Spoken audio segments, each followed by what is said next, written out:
Bonjour à toutes et à tous, bienvenue dans Sans détour. Aujourd'hui, on est à Dompierre-sur-Yon. Une fois n'est pas coutume, on va carrément aller chez notre invité. Bon, après tout, on s'autorise tout dans cette émission. On va aller voir Guillaume Chauchet. Il est instituteur. Et plus tout à fait. En fait, il est en disponibilité par rapport à sa vocation initiale parce que il a fondé une société qui vise à récupérer des meubles et à les transformer pour leur donner une seconde vie. Moi, je trouve ça très original, très sympathique. C'est très tendance. Puis c'est l'avenir, après tout. C'est l'avenir, plutôt que de jeter sans arrêt, que de retransformer et de proposer plusieurs vies à des objets, à des meubles. Voilà. Donc, avec lui, on va partir de Dompierre et puis on va aller à l'éco-cyclerie, à La Roche-sur-Yon, qui va pas tarder à déménager d'ailleurs pour s'agrandir. L'éco-cyclerie, c'est la même chose. On récupère des trucs anciens, que ce soit du mobilier, des jouets, des CD, des disques, et puis on leur donne aussi une seconde vie et on les repropose à la vente. Sauf que chez Guillaume Chauchet, il y a un gros paquet de rénovations. Avec lui donc, on va parler écologie, mais pas seulement, on va parler environnement, et puis on va parler style de vie. Guillaume Chauchet.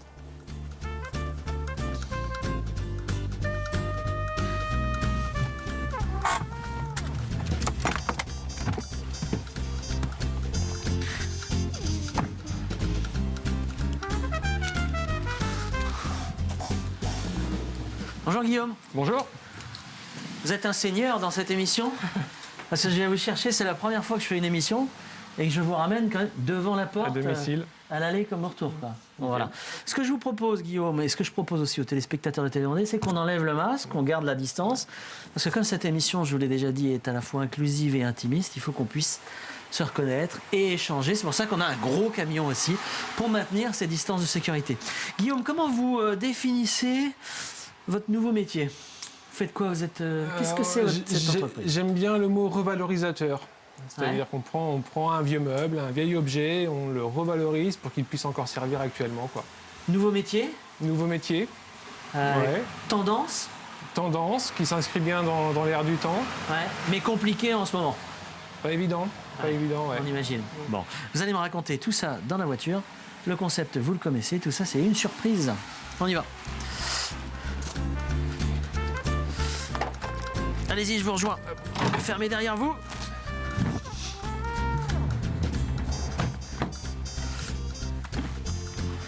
Hop. C'est courageux de vous lancer comme ça alors que vous êtes instit dans un nouveau métier. Ouais, c'est un essai, après à voir ce que ça va donner, mais c'est quelque chose qui me titillait depuis pas mal de temps. J'avais envie de voir un peu autre chose et puis surtout de faire quelque chose un peu avec mes mains, quoi. Ouais. Est-ce que vous diriez que, alors vous n'allez pas cracher dans la soupe, hein, parce que vous êtes instit en disponibilité, Non, oui. mais est-ce que vous diriez que finalement, quelque part, l'éducation de nos enfants est mal foutue, qu'on ne leur donne pas accès à de la technique et que vous étiez plutôt manuel, mais qu'à l'époque, vous êtes parti dans des filières générales Filière générale, oui. Après, j'ai quand même fait un bac technologique à la base dans les sciences. Ouais. Mais c'est vrai que le contexte ne fonctionne pas pour tous les enfants, quoi. Ouais. Vous avez, alors on va vous situer, marié, 4 enfants. Ouais. Vous avez une licence de biologie. Hein, licence de biologie, ouais. c'est ça. Et vous étiez instituteur. Est-ce que le contact avec les gamins vous manque? Alors le contact avec les enfants, ouais, me manque. Après, je l'ai à la maison parce que j'en ai 4. Non, c'est un boulot quand même. Ouais, souvent, quand j'en parle, c'est la transmission des connaissances. Ouais. La transmission des connaissances, c'est quelque chose d'hyper intéressant vis-à-vis des enfants. Ouais. Après, dans le métier d'enseignant, malheureusement, il n'y a pas que la transmission des connaissances, quoi. C'est-à-dire? Il y a tout le côté un petit peu discipline, un petit peu plus gestion des conflits qui peut vite être un peu envahissant, quoi. Ah oui. Ouais. C'est vraiment une expérience que vous avez eue. C'est plus difficile aujourd'hui qu'hier? Après, j'ai été instit pendant une petite vingtaine d'années, donc j'ai pas non plus un recul hyper important, mais 20 ans. certaines classes sont pas faciles, quoi. C'est lié quoi? C'est lié à quoi? Je sais pas. C'est vrai? à l'éducation, à la société, au fonctionnement. C'est ce qui vous a donné envie de changer, c'est qu'au bout d'un moment, cet aspect-là commençait à être pesant? Ça, pas spécialement, c'était plus l'envie d'aller voir un petit peu ailleurs comment ça se passait, quoi, puis de faire un truc vraiment avec mes mains moi-même, quoi. Ouais. Mais comment ça vous est venu? Parce que quand je dis que c'est courageux, c'est que quand on a 4 enfants et donc on a charge de famille, prendre ce risque-là, après, c'est pas rien, quoi. Ouais, mais c'est un risque qui est calculé aussi, hein. Je suis en disponibilité, je peux retourner dans l'enseignement sans problème. Ça, c'est génial. Voilà, c'est super. Un gros avantage. Enfin, ça grève le budget quand même, non? Oui, ouais. Après, j'ai une épouse qui assure pour l'instant l'argent du ménage, le temps de se lancer. Voilà, donc c'est ce que je dis. Je me fais plaisir pour l'instant. Je fais pas d'argent, je me fais plaisir, mais j'espère bien que les deux un jour pourront être liés. Donc, et j'ai pas de gros investissements. Je travaille à domicile. Au niveau matériel, j'avais déjà à peu près tout ce qu'il me fallait. Ouais. Et donc, il n'y a pas beaucoup de risques. C'est donc un choix de couple. C'est un choix de couple, ouais, un choix de famille, un choix de... Ouais. Comment et vous vous souvenez de la manière dont vous avez abordé le sujet pour la première fois avec votre épouse? Ouais, c'est il y a 2 ans, en fait, par des relations, des connaissances, j'ai eu la possibilité de récupérer mes premiers meubles métalliques, de les revaloriser, ce qui a bien plu à l'entreprise qui les avait, et de fil en aiguille, en fait, tout est parti de là. D'accord. D'accord. Alors, meubles métalliques, ça c'est le point de départ. Hein. Ouais. C'est le travail du métal, en fait. J'aime bien travailler le métal, oui. Ouais. Et ça vous vient d'où? Je sais pas. Après, depuis que... Parce que là, vous faites plus que du métal, pas que du métal. Non, je fais du bois aussi. Après, voilà, je fais un peu les deux. J'aime bien mélanger les deux. J'aime bien mélanger les styles. J'ai eu pas mal de projets là où, sur des meubles en bois, avec faire un rajout de métal, un rajout de plaques métalliques pour les rendre un peu plus modernes, plus industriels. Et j'ai toujours aimé bricoler. J'ai toujours bidouillé. J'ai toujours créé un peu. Et c'est parti de là, en fait. Ouais. Votre objectif, c'est quoi? Alors, c'est d'en vivre déjà. Hein. Ouais, on va essayer, ouais. Mais derrière, il y a quand même une fibre écolo. Ah oui, c'est quelque chose. Oui. Après, je l'avais déjà cette fibre écolo, je l'avais déjà dans l'enseignement. C'est vrai que le développement durable, le respect de la planète, ce sont des points qui me touchent. Et là, dans mon travail, je mets à profit un petit peu ces valeurs-là, quoi, pour essayer de faire consommer différemment. Et ça vous est venu d'où? Cette sensibilité-là, c'est familial? Ah, pas du tout, non. Non, c'est pas familial. Non, c'est pas familial, non. Est-ce que c'est par mes études de bio où je me suis intéressé quand même à la Terre, à la planète? C'est quelque chose qui a toujours été en moi, ça. Ça veut dire qu'aujourd'hui, vous vous considérez alors comme un artisan, mais aussi comme un militant? Ouais, alors le mot militant, oui. Ça vous plaît pas? Dans l'écologie, il y a malheureusement des fois des dérives et j'aime pas les extrêmes. Donc je fais ce qui est à ma portée. J'agis par des petites actions. Après, je vais pas non plus militer pour un engagement pur et dur. Là-dedans. Non, en fait, vous ne faites pas de politique. Non. C'est ça. Non. Vous, ce qui vous intéresse, c'est à votre niveau de participer un peu au respect de la planète. Ça veut dire qu'à la maison, tri des déchets, des emballages, compost. Poule, non. La totale, quoi. La totale, ouais. Et tout est en bocaux quand vous allez au supermarché? Non, ça par contre, non. C'est mal. Voilà. Je savais bien que j'allais y arriver. C'est pas bien. Non, je trouve le truc. Non. Voilà. Le zéro déchet, en théorie, il est super bien. Mais c'est vrai qu'étant à 6, et puis non, c'est pas... Vous n'êtes pas non plus là aussi jusque boutiste, quoi. Non. Et vous n'allez avoir aucun complexe à revenir à l'enseignement si ça marche pas? Ah non. Ça aurait été une belle expérience. Voilà, c'est une belle expérience. J'ai l'opportunité de le faire. Là actuellement, sur tous les projets que j'ai faits, que j'ai réalisés, j'ai des bons retours. Je me fais plaisir en les faisant. Donc non, ça sera, même si ça va pas très très loin, ça sera que du positif, quoi. Alors aujourd'hui, vous en êtes où vous êtes auto-entrepreneur, c'est ça? mais vous avez fait un business plan, vous avez travaillé quelque chose, vous essayez d'aller plus loin. Quelle est la situation économique de votre structure en ce moment? Bah, c'est les débuts, hein, donc c'est vrai que c'est au niveau chiffre d'affaires, au niveau rentabilité, c'est vraiment pour l'instant moindre. Mais Ouais. après, je suis accompagné, j'ai des conseillers, et le plus dur, c'est de se faire connaître, c'est de se créer une clientèle. Et là, avec l'époque qu'on traverse, c'est pas évident parce qu'il n'y a pas de salon, il n'y a pas de foire, il n'y a pas d'expo, il n'y a pas de vide-grenier, il n'y a plus grand-chose, quoi. Bah oui, ça Donc, j'imagine la que visibilité, elle c'est n'est pas évidente. effectivement pas ultra simple. Totalement autodidacte sur le métier que vous proposez aujourd'hui. Vous Ah n'avez oui. rien appris Non. auparavant. Comment vous choisissez le mobilier que vous allez retaper? Comment ça se passe? Alors, deux solutions. Soit c'est des clients qui ont déjà le mobilier, qui ont une table, qui ont un vestiaire, qui ont un guéridon. Et dans ce cas-là, on définit le projet ensemble. On voit ce qu'on peut en faire, comment on peut le transformer, comment on peut le revaloriser. Et alors, deuxième solution, c'est en chinant. Chiner à l'écocyclerie, chiner dans les réseaux de seconde main, de revente, d'occasion.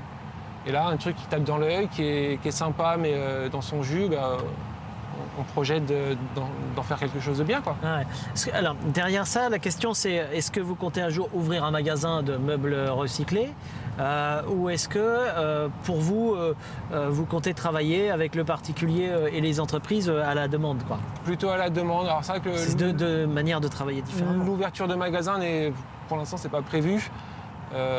Pourquoi pas un jour peut-être, mais là actuellement c'est plus travailler à la demande sur projet personnalisé en fait. Alors, moi je vous ai trouvé grâce à un ami commun, hein, et il m'a dit un truc, j'aurais vérifié si c'est vrai parce que je trouve ça génial. Il m'a dit qu'en fait il y a une entreprise qui avait besoin de refaire ses meubles, qui vous a confié tous les meubles à retaper. Ouais, en fait ça a été un premier projet, c'est un peu ce qui a été l'élément déclencheur de mon entreprise. C'est, Ouais. une société qui souhaitait refaire des salles de repos de ses employés. Et en fait, par l'intermédiaire d'un contact commun, on a vu que plutôt que de repartir sur du mobilier neuf, de récupérer ce qu'ils avaient, de les revaloriser, de les remettre un peu à la mode actuelle, quoi, et de leur redonner une fois retapé. Donc ce qu'il faut dire quand même, parce que c'est hyper important, c'est que grosso modo, ça peut être, enfin, c'est d'avenir. C'est l'avenir. Je ne connais pas une boîte qui garde pendant 30 ans son mobilier. Non, À un moment ou à un autre, où tout est changé. tout est changé. Et vous pouvez arriver en disant non, ne changez pas tout. Par contre, je modernise Voilà. le truc, quoi. Ne jetez pas, mais revalorisez, quoi. Alors, on a vu quelques images en introduction de chez vous. Chez vous, vous privilégiez vos propres meubles aujourd'hui. Oui, Vous retravaillez vos mobiliers. ouais, et c'est vrai que pas la totalité, mais la majorité du mobilier qu'on a à la maison est du mobilier qu'on a chiné et qu'on a retapé, quoi. Alors, on va écouter le morceau de musique que vous avez choisi. Ça a l'air de fonctionner. Et vous allez m'expliquer pourquoi. C'est Mickey 3D. Bon, en même temps, ça s'impose, quoi. Ça s'impose, ouais, ça me parle, c'est assez honnête comme chanson. Alors c'est pas récent, hein, Ouais. mais c'est quelque chose une chanson est qui m'a pire, toujours hein. parlé, quoi. Ouais. D'accord. Et vous, ça vous parle, évidemment. Ouais, ça me parle. Ouais. Toute cette fibre-là. On écoute Mickey 3D, puis on va dans votre seconde maison, on va à l'écocyclerie. Alors, Ah, top. c'est à peu près prévisible. Ah Non, ouais, vous ouais, avez pas pensé? Non, je me suis posé pas mal de questions, mais non. Ouais. C'est vrai que c'est un endroit c'est magique, quoi. Voilà. Donc à l'écocyclerie, hein, ça dépend de la ville de La Roche-sur-Yon, on propose des meubles qu'on peut récupérer comme ça, ou des objets, et à qui on peut donner une seconde vie. Mais pour l'instant, on écoute Mickey 3D. Respire. Tu vas pas mourir de rire. Et c'est pas rien de le dire. D'ici quelques années, on aura bouffé la feuille. Et tes petits-enfants, ils n'auront plus qu'un œil. En plein milieu du front, ils te demanderont pourquoi toi t'en as deux, tu passeras pour un con. Ils te diront comment t'as pu laisser faire ça. T'auras beau te défendre, leur expliquer tout bas. C'est pas ma faute à moi, c'est la faute aux anciens. Mais il y aura plus personne pour te laver les mains. Tu leur raconteras. Guillaume, on peut peut-être d'abord rappeler le nom de votre entreprise. Comment elle s'appelle? Alors Guillaume Art, mais Guillaume Guiom. Pourquoi? Pour pas avoir le Guillaume prénom normal, quoi. D'accord, bon, il n'y a pas de, Tout simplement. y a pas de Non, truc. non, ouais. C'est le machin un peu sain. Art, parce que vous avez beau Ouais, dire, hein, vous êtes un ouais. petit côté artiste quand même. Ouais, un petit peu. J'ai toujours fait un peu des tableaux, de la peinture. D'accord. Ouais. D'accord. Bon, ici c'est chez vous. Ouais. Vous connaissez un peu le. Ouais, je connais, j'aime bien. le truc. Ouais, il y a des merveilles, il y a des trucs sympas. Ouais. Bon, alors ce genre d'initiative, c'est l'avenir? Ouais, je pense, ouais. Ouais, c'est pas mal quand même, plutôt que de jeter, de Ouais. donner, de créer de l'emploi, ça crée de l'emploi aussi, et puis ça peut faire plaisir à toute une catégorie de personnes, où on peut trouver des trucs vraiment sympas et à moindre coût, quoi. Comment vous expliquez aujourd'hui cet engouement finalement et cette transition? Allez-y, on peut regarder. Pourquoi ouais. c'est top ça? Ça vous achetez ça? Ça, j'achète. Ah, mais j'achète. Mais pas pour l'usage. Non, une lampe. Une lampe ou c'est top. En plus, il est en super bon état, quoi. Mais j'en reviens après. D'accord, vous viendrez l'acheter Ouais, après. ouais. Mais c'est quoi déjà d'ailleurs? C'est un. C'est un appareil à diapo. Ah, c'est un appareil à diapo Ah ouais, en fait. puis il est super bien conservé. D'accord. Et ça, vous le transformez, vous le videz, et vous mettez une lumière Ouais. qui sort par ici, quoi. Ouais, complètement. D'accord, très bien. Bon, bah très bien. Donc, alors là, pour le coup, on connaît parfaitement le métier. Voilà, mais je vais revenir à mon sujet. Comment vous expliquez vraiment cet engouement aujourd'hui, cette espèce d'explosion de la deuxième, de la troisième utilisation? C'est une prise de conscience? Une prise de conscience, envie de consommer différemment, peut-être aussi plus sensible à notre planète, quoi. Parce que faire venir des conteneurs, des cargos de l'autre côté de l'Atlantique, il y a mieux à faire peut-être. Ouais. On peut réutiliser, on peut. Ouais. Est-ce que vous êtes de nature inquiète sur la suite, sur l'avenir de notre planète et de la manière dont on envisage justement la consommation, ou est-ce que vous faites partie des optimistes? Moi, je pense que s'il y a une prise de conscience collective, il y a moyen de faire des choses bien. Ouais. Par contre, je pense qu'il faut quand même qu'on change une partie de nos habitudes de consommation, quoi. Comment ce déclic s'est fait chez vous? Comment le déclic s'est fait? Je crois que c'est toujours un truc qui. Enfin, ça a été. Ça a toujours été comme ça, quoi. Se poser la question de l'impact qu'on peut avoir sur notre environnement, de faire attention, de limiter les consommations diverses et variées. Plus jeune, vous étiez déjà dans ce trip-là? Je pense que oui. Je pense que oui. Ouais. Je pourrais demander à mes parents, mais je pense que ouais. D'accord. On va continuer à se promener. Peut-être qu'on va trouver d'autres merveilles. Tiens, venez avec moi. Il faut que tu respires. Et ça c'est rien de le dire. Tu vas pas mourir de rire. Et c'est pas... Guillaume, alors aussi, il faut que je précise quand même que l'écocyclerie où nous sommes va déménager. Là, on est dans la zone sud. Et d'ici à la fin de l'année scolaire, mai-juin, ça va devenir quelque chose d'un peu plus grand et d'un peu plus gigantesque. Preuve de la prise de conscience de la population sur l'ensemble de ces dossiers-là. Guillaume, vous êtes tombé tout à l'heure, quand on est passé devant, en arrêt, devant ça. Ça vaut 40 €. Ça vaut 40 €, ouais. Ça, vous récupérez ça, 40 €, vous le travaillez, vous le revendez combien? Les vestiaires que j'ai fait, là, on arrive vite à 10-12 heures de travail sur un vestiaire, parce que donc il y a le décapage, après donc manuel, après il y a le ponçage pour uniformiser toute la surface, et après c'est 2 couches de vernis, alors pareil, vernis respectueux de l'environnement, à l'eau, etc., pour la finition, quoi. Donc c'est un petit budget, mais bon, c'est aussi un meuble qui se trouve pas dans le commerce, qui a une âme, qui a... Ouais. Quelle est pour vous la priorité, si vous deviez donner une priorité environnementale sur ces prochaines années? Vous c'est le mobilier parce que c'est votre passion et votre touche. Qu'est-ce qui vous choque le plus dans le fonctionnement aujourd'hui de nos contemporains? La société, mais ça commence à diminuer, la société du jetable, où j'achète, je me sers, je jette, je change. Voilà, ça c'est quelque chose qui me chagrine un petit peu, quoi. Ouais. Je pense qu'on peut réutiliser. Ouais. Ouais. Je vous remercie infiniment d'être venu nous voir aujourd'hui dans l'émission Sans détour. Merci à vous. Maintenant, il faut passer à la caisse. Hein, parce que si vous voulez acheter le lecteur de diapos qu'on a vu. On se donne rendez-vous la semaine prochaine pour un nouveau numéro de Sans détour. Guillaumard, à Dompierre-sur-Yon. Il y a une page Facebook. Et puis l'éco-cyclerie à La Roche-sur-Yon, dans la zone sud. Mais je sais qu'il y en a d'autres. Je crois qu'il y en a une notamment à Talmont-Saint-Hilaire, si ma mémoire est bonne. Vous confirmez? Oui, je confirme. Allez dans les Emmaüs, allez partout. Voilà, tout ça, ça donne du sens à l'ordinaire des jours. Et puis c'est bon pour le fonctionnement de la société. À la semaine prochaine. Salut. Il faut que tu restes.